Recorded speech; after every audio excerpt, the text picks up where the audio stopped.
Hi everyone, blessed be, and today I'm going to show you how to make a Brigid's cross, and I'm going to show you how to make it and what it is used for. So Brigid's cross is obviously associated with goddess Brigid, and she's a Celtic goddess of like the hearth and home, and the Brigid's cross is made to bring healing and protection into your home. And I'm going to show you how to make a simple one. Now you could say like a little blessing to go with it, you could say a little prayer to go with it. I tend to focus on basically just making it, and then I will sort of activate it later on. So first of all, what I'm going to do, I've got these like little grassy stem things. This is from, believe it or not, a cheapo pound shop witch's broom. That got this as the sort of bristles, and I've using that to make the Brigid's cross, because you want to use sort of grassy wheat stems, or I suppose you could use corn husks if you've got them, but like sort of flexible grasses basically is what you need. And what I'm going to do, I'm going to start off with a piece straight like this, straightish, and I'm going to take the one piece and bend it, and then it's going to go like so in the middle, so it's just going through the middle like that. Then what I'm going to do is I'm going to turn this to the side like so, and the next one I'm going to fold it, and it's going to go underneath that one that I've just folded over the top of the original stalk like so. So it goes like this. It's not touching this one, it's going over the one I put on top. Then I'm going to turn over like so. I'm going to take another grassy stalk, and I'm going to wrap that around these two that are sticking on the left like so. Hold on, let's get a better one than that, because that's a bit bitty, and it'll form this sort of little cross shape in the middle. I'm going to go again, turn in to the left, and I'm going to put the next one on, going up like that. I'm going to make sure I pull these through nice and firm. I'm going to turn to the left again, like so.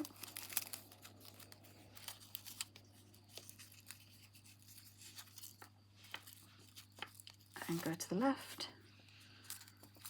fold that piece over.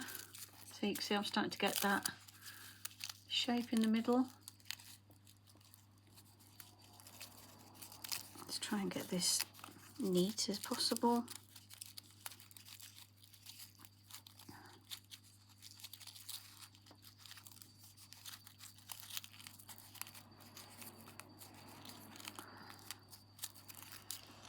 I'm going to turn to the left to the next one.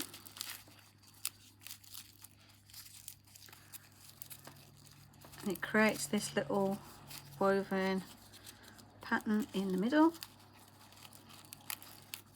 You could make these out of paper if you can't access the materials. You could make it out of cardboard, ribbon maybe. But I like to use natural materials as much as possible.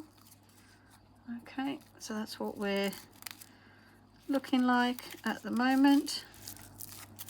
And then what I've got to do is, I'm going to, because this is the last one I've put on, I'm going to start here. I'm going to hold everything tight in a bundle at the end, and I'm going to wrap some cotton around the end like so. this is to combine it all together. You could use ribbon, you could use string. I like to use some white cotton thread.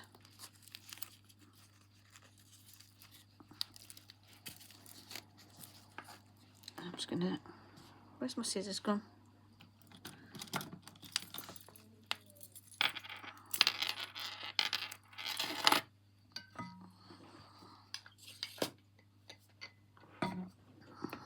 And I'm gonna, sorry, the fizziness in my bottle's popping at the minute, so I've just took the lid off my bottle that I've got next to me.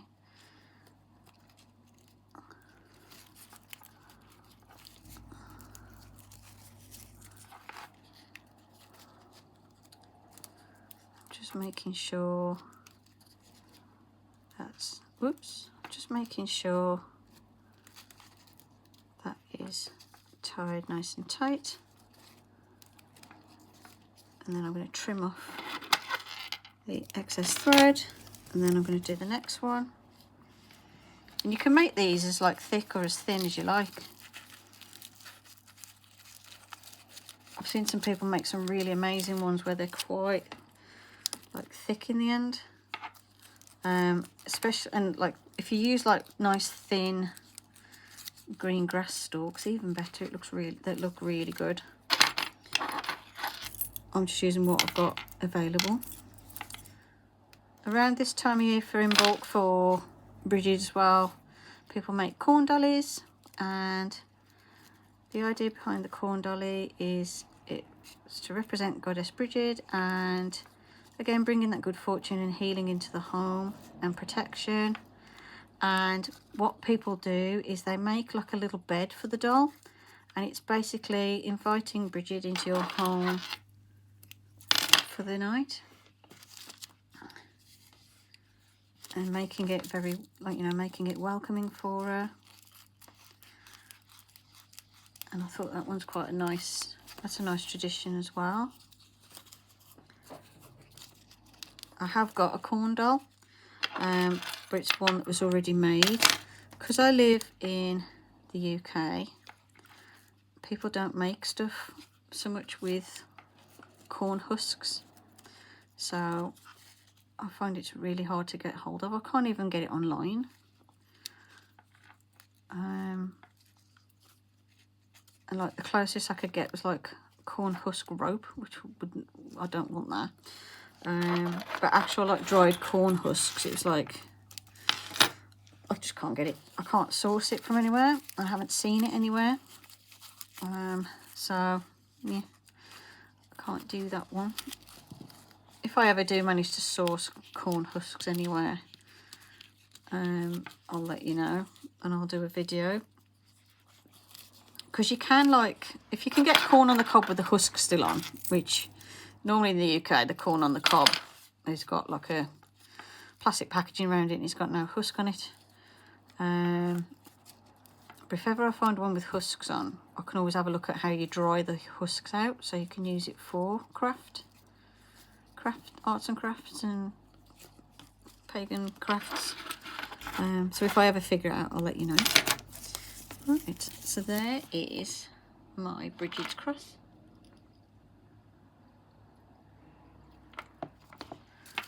And this one's a bit loose, this end. I'm just going to push that together like so. I'm going to redo the string on this end to make it more secure.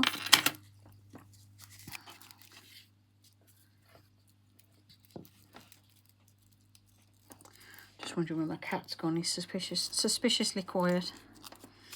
Which either means he's either took something he's not allowed to have, or I didn't hear him scurry very fast though. Oh, I see him. I've just looked behind me. I can see his little furry bum sticking out from behind the curtain. He's looking out the window at what's going on outside.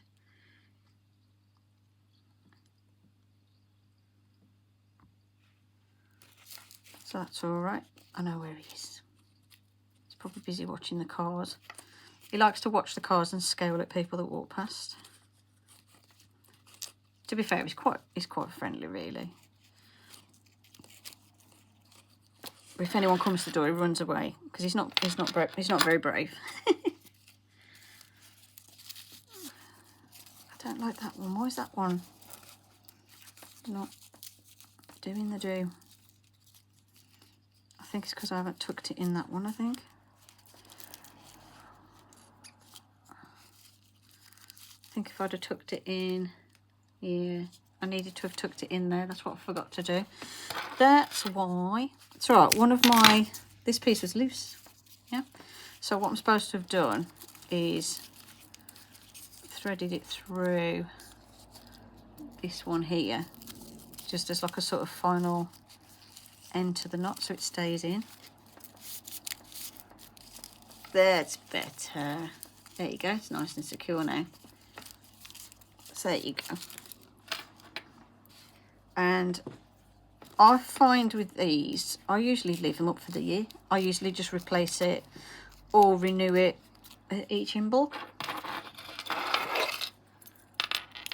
And I find that, you know, I don't feel the need to like sort of cleanse it or do anything with it after. And I leave it up for the year, and then the next Imbolc I redo it, I refresh it, I replace it.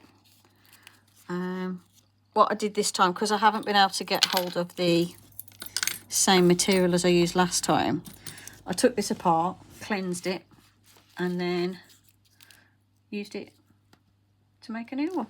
And then what I'm going to do is add something to it this time. So I've got these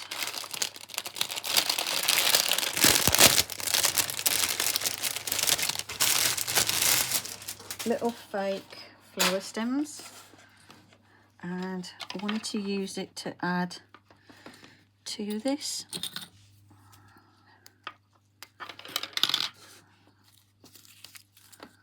I'm going to add some little white stems in here, if I can get them in. Just trying to push that in, make it look pretty. You could obviously put, you know, real flowers in, but they're not going to last. Now I've got this high up on my little wall, and it'd be nice to have a splash of that nice white colour in there.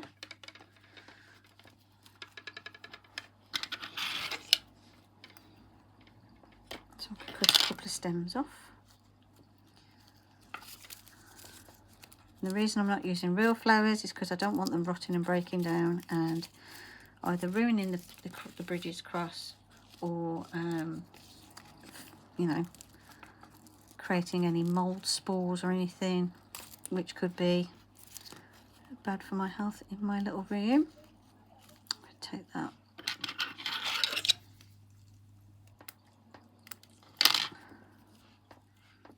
That little stem bit was annoying, so I'm going to pop that in. Pop that in here.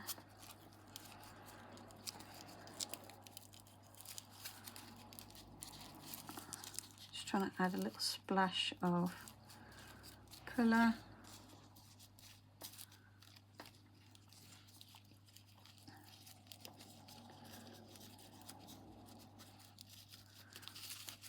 And with Imbolc, usually there's like snowdrops and things around, and white is associated with Imbolc. So usually around this time you decorate your altar space with white, like flowers and decorations. So I thought it'd be quite nice to add a little something to this and stick it on my wall, make it look cute. If I put that one in there, like so. There you go, that looks cuter. Make it look really nice. And then I'll hang that up on my wall, and I'll leave that for the year to bring healing and health and good fortune into my home. now obviously, if you're wondering about Goddess Brigid, she's part of the Tuatha De Danann, and she's the son of the Dagda. The daughter of the Dagda, and she's like the goddess of hearth and home and healing and protection. She's like a goddess of fertility as well, and she's associated with like poetry, and she's goddess of like blacksmithing and protecting the house, and she's a fire goddess as well. And she has also been like, she's also part of other cultures and other religions as well. So she not only was did she start off as like a Celtic pagan deity. When Christianity came over to the UK and Ireland, she